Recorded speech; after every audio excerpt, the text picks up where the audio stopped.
Aujourd'hui, on va parler un peu de la joie de Purim. Il est écrit dans la Maseret Ta'anit, de même que dès commence le mois d'Av, on doit réduire sa joie, de même, dès commence le mois de Hadar, on doit augmenter la joie. Et le Rabbi pose une question. Si le mois d'Hadar est un mois de joie, alors pourquoi il est mentionné dans la Maseret Ta'anit? Pourquoi il n'est pas mentionné dans la Maseret Megillah? Et si c'est vraiment un moment de joie, alors pourquoi on mentionne à côté le mois d'Av? On nous dise, on doit être joyeux le mois d'Adar, mais pas nous dire on doit être joyeux parce qu'au mois d'Av, on ne doit pas être joyeux. Il y a quelque chose qu'on ne comprend pas. Alors le Rabbi nous explique que la joie d'Adar, c'est une joie exceptionnelle. C'est une joie qui a la possibilité de transformer. Comme on voit dans la Megillat Esther, qu'en un seul clin d'œil, tous les décrets ont été transformés en jour de joie. Et cette joie-là, elle a un potentiel illimité. Elle peut tout transformer. Et le Rabbi nous explique que Dafka, quand le mois d'Adar, il y a 2 mois d'Adar, alors il y a 60 jours. Et comme c'est la même halakha que quand il y a une goutte de lait qui tombe dans une grande marmite de viande, alors de la même chose, la goutte de lait elle est annulée dans la marmite de viande. Et de la même chose, quand on a 2 mois d'Adar, alors toutes les choses négatives, on peut les transformer en positif.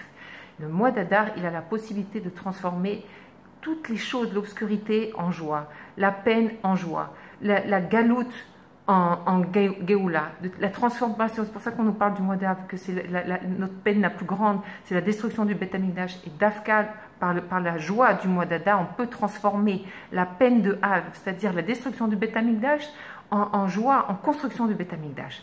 Alors, si on peut réfléchir un petit peu, on nous dit que c'est la joie qui peut tout transformer. Et nous, bien souvent, enfin je ne sais pas vous, mais moi ça nous arrive beaucoup, on dit bon, joyeux, d'accord, on est joyeux, mais bon, on a autre chose à faire. On ne se rend pas compte à quel point la joie, elle est essentielle et le pouvoir de cette joie.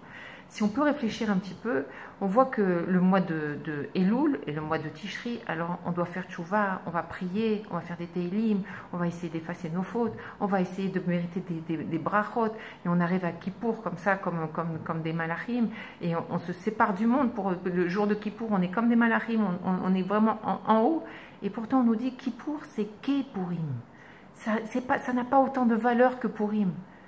Alors, qu'est-ce qui se passe?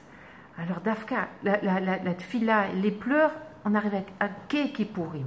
Alors, on sait que aussi dans le monde futur, les fêtes de Tishri, elles n'existeront plus. Par contre, la fête de Purim, oui, elle existera. Parce que c'est tout le potentiel de transformer, par notre travail, de transformer les choses difficiles en positives.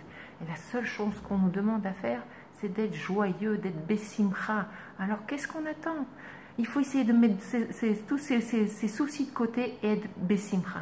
Bezrat Hashem, on aura l'occasion d'en parler encore ces jours à venir. Comment, maintenant qu'on a compris pourquoi il faut être joyeux et quelle est la force de la joie, alors Bezrat Hashem, dans les prochaines vidéos, on va apprendre à être joyeux, même quand le cœur il n'y est pas tellement. Alors Bezrat Hashem, en attendant, mettez la musique et dansez.